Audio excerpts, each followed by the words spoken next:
তাকদীরের ভালো মন্দের প্রতি বিশ্বাস স্থাপন করা, এইটাও ইসলামের অনেক বড় মৌলিক বিষয়। আজকের পৃথিবীতে একটা ট্রেন্ড আছে তাকদীরকে অস্বীকার করার। বড় বড় খেলোয়াড় যখন খেলা শেষ করে আসবে, ইন্টারভিউতে যখন জিজ্ঞেস করা হবে আপনি কি জন্য হারলেন, সে যদি বলে যে ভাগ্যের দোষে হেরেছি, তাহলে এটাকে হাস্যকর মনে করা হয়। যে আপনি আধুনিক পৃথিবীতেও ভাগ্যকে বিশ্বাস করেন, এই এত উন্নত পৃথিবীতে আপনি ভাগ্যকে বিশ্বাস করেন। এটা ইসলামের বড় বড় মৌলিক বিষয়গুলোর একটা, যে ভাগ্যের ভালো মন্দের প্রতি বিশ্বাস স্থাপন। এবং মানুষ পৃথিবীতে শান্তিতে জীবনযাপন করতে পারবে একমাত্র তখনই যখন মানুষ তাকদীরে বিশ্বাস করবে।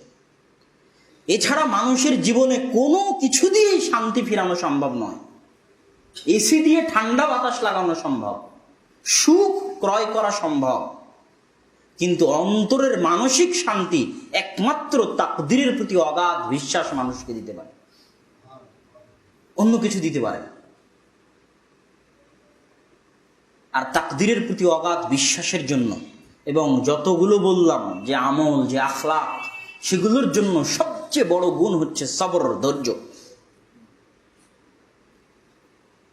যে 5 জন নবীকে আল্লাহ সুবহানাহু ওয়া তাআলা সর্বশ্রেষ্ঠ বলেছেন, সেই 5 জন নবীর একটা বড় গুণ ছিল যে তারা ধৈর্যশীল। ধৈর্য মানে শুধু বিপদে আপদে ধৈর্য ধারণ নয়, ভালো কাজের প্রতি ধৈর্য, খারাপ কাজ থেকে ধৈর্য। ভালো কাজের প্রতি ধৈর্য মানে আব্দুর রাজ্জাক বিন ইউসুফ বহুদিন আপনাদেরকে বলেছে যে সূরা ইখলাস 3 বার পড়লে 1 বার কোরআন খতমের সমান নেকি হয়।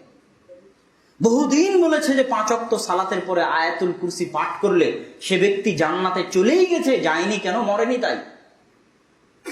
কিন্তু আপনি কয়দিন 5 ওয়াক্ত সালাতের পরে আয়াতুল কুরসি পড়তে পেরেছেন? কয়দিন সূরা ইখলাস 3 বার পড়তে পেরেছেন? বহুদিন বলা আছে যে প্রতিদিন সকালে উঠে কোরআন পড়তে হয়। কতদিন আপনি সকালে উঠে কোরআন পড়তে পেরেছেন? 5 ওয়াক্ত সালাত টানা কতদিন আপনি জামাতের সাথে আদায় করতে পেরেছেন? সবর শব্দের শাব্দিক অর্থ হচ্ছে মুরগিকে টোপা দিয়ে ঘিরে রাখা, ধরে রাখা। একটা মুরগিকে টোপা দিয়ে ঘিরে আটকিয়ে রাখার নাম হচ্ছে সবর। কোনো একটা কাজের উপর নিজেকে আটকে রাখা, কোনো একটা কাজের উপর নিজেকে ধরে রাখা, কোনো একটা কাজের উপর নিজেকে অটল রাখা, এটা হচ্ছে সবর। এটা আদম সন্তান খুবই কম পারে। যে প্রতিদিন সকালে আমি একটা আয়াত হলেও তেলাওয়াত করব, 1 দিন 2 দিন 3 দিন 4 দিন 5 দিন 6 দিন 7 দিনের দিন নাই, তার মানে তার ভিতরে সবর নাই। সবর আল্লাহর নিকটে এত প্রিয়, এত প্রিয়, এত প্রিয় যে রাসূল সাল্লাল্লাহু আলাইহি ওয়াসাল্লাম বলছেন যে বেশি আমল আল্লাহর নিকটে অত প্রিয় নয়, সবরের সাথে অল্প আমল প্রত্যেক দিন করা হয়, নিয়মিত করা হয়, সবরের সাথে এমন অল্প আমল আল্লাহর কাছে সবচেয়ে বেশি প্রিয়। কেন? এটার মধ্যে সবর আছে। যে আমি প্রতি 5 ওয়াক্ত সালাতের পর আয়াতুল কুরসি বা 5 ওয়াক্ত সালাত জামাতের সাথে আদায় করব, এটার জন্য সবরের দরকার। যার ভিতরে সবর কম, সে কোনো না কোনো এক ওয়াক্ত মিস করে ফেলবে, সালাতও মিস করে ফেলবে সবর কম হওয়ার কারণে, নিজেকে ধরে রাখতে পারবে না আমলের উপর। এটা সবর, এটা পৃথিবীর মহান গুণগুলোর একটা। তেমনি সবর হচ্ছে খারাপ কাজ থেকে বিরত থাকার ক্ষেত্রে। আজকে বললেন বক্তব্য শুনে যে আর কোনোদিন বিড়ি খাবো না, 1 দিন 2 দিন 7 দিনের দিন আবার বিড়িতে টান দিয়েছেন। কেন? সবর নাই এই জন্য। রাস্তা দিয়ে মেয়ে হেঁটে যাচ্ছে, আপনি তাকাবেন না। এই না তাকানোর জন্য কি লাগবে বলেন তো? সবর, ধৈর্য, কন্ট্রোল, নিজের আত্মার উপর কন্ট্রোল ক্ষমতা। মোবাইলে আমি গান শুনবো না বলে তওবা করলাম, 1 দিন 2 দিন 3 দিন 4 দিন 5 দিন 6 দিন 7 দিনের দিন আবার শুনেছি। কেন? আমার সবর নাই। এই জন্য পৃথিবীতে তারাই সর্বশ্রেষ্ঠ যারা সবরে যত মজবুত, যারা সবরে যত পাহাড় সম, তারা তত মজবুত। সবরের একটা প্রকার হচ্ছে বিপদে আপদে ধৈর্য ধারণ, যেটা তাকদীরের সাথে সম্পৃক্ত। তখনই বিপদে আপদে ধৈর্য ধারণ করতে পারবেন যখন তাকদীরে বিশ্বাস করতে পারবেন।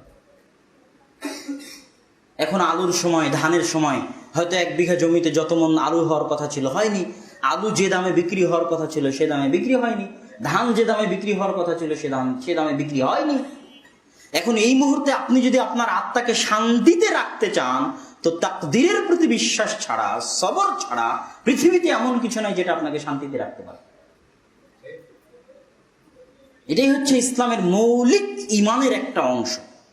এখানে আর একটা কথা বলি, সেটা হচ্ছে সবরের চাইতে একটা স্তর আছে, উঁচু স্তর বিপদে আপদের ক্ষেত্রে, সেটাকে বলা হয় রেজা, সন্তুষ্টি। পৃথিবীতে খুব কম মানুষ আছে যারা সবর করতে পারে, আর খুবই কম মানুষ, একদম রেয়ার, নগণ্য, হাতে গোনা কয়েকজন যারা রেজার স্তরে পৌঁছতে পারে, সন্তুষ্টির স্তরে পৌঁছতে পারে। সন্তুষ্টির স্তরের কথা বলতে গিয়ে ইবনুল কাইয়িম রাহিমাহুল্লাহ বলছেন যে সন্তুষ্টি মানে হচ্ছে আর রিদা বিকাদাইল্লাহ, আল্লাহর ফায়সালায় সন্তুষ্ট হওয়া। একটা হচ্ছে আল্লাহর ফায়সালায় ধৈর্য ধারণ করা, আর একটা হচ্ছে আল্লাহর ফায়সালায় সন্তুষ্ট হওয়া। আল্লাহর ফায়সালায় ধৈর্য ধারণই করতে পারে না অনেক মানুষ, তাও কিছু কিছু মানুষ ধৈর্য ধারণ করতে পারে, কিন্তু খুবই কম সংখ্যক, নগণ্য সংখ্যক মানুষ আল্লাহর ফায়সালায় সন্তুষ্ট হতে পারে। এটা হচ্ছে সর্বোচ্চ স্তরে। আর রিদা বিকাদাইল্লাহ, আল্লাহর ফায়সালায় সন্তুষ্ট হওয়া। ধরেন আপনার একটা সন্তান মারা গেছে, ওই সন্তানকে পৃথিবীতে কে নিয়ে এসেছিল? আল্লাহ সুবহানাহু ওয়া তাআলা। ওই সন্তানের মালিক কে? আসল মালিক আল্লাহ।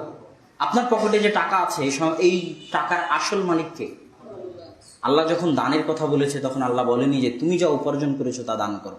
আল্লাহ বলেছে মিম্মা রাযাকনা, আমি তোমাকে যা দিয়েছি, আমি দিয়েছি, মানে তোমার পকেটের যে টাকা ওটা আমার দেওয়া। তোমার পকেটের যে টাকা ওটা কার দেওয়া? আল্লাহর দেওয়া। তুমি 100 তলা যে বাড়ির মালিক, ওটা আল্লাহর দেওয়া। 100 বিঘা জমির মালিক, ওটা আল্লাহর দেওয়া। তুমি নিজেও আল্লাহ সুবহানাহু ওয়া তাআলা, তোমারও মালিক কে? আল্লাহ সুবহানাহু ওয়া তাআলা।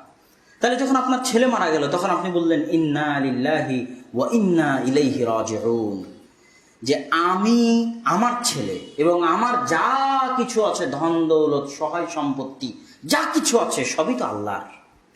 ওয়া ইন্না ইলাইহি রাজিউন, আর এগুলো সবই একদিন আল্লাহ সুবহানাহু ওয়া তাআলার নিকটে ফিরে যাবে।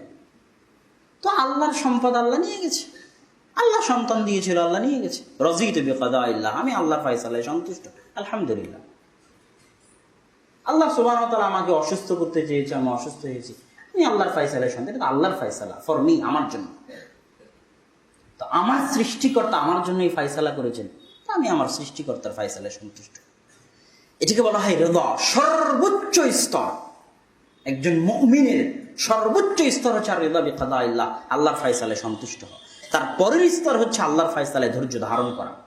আর ধৈর্য ধারণ তখনই করতে পারবে যখন তাকদীরের প্রতি বিশ্বাস থাকবে, অটল এবং অটুট বিশ্বাস। আর এই তাকদীরের প্রতি বিশ্বাসী মানুষকে মানসিক শান্তি দিতে পারে, আত্মায় প্রশান্তি দিতে পারে।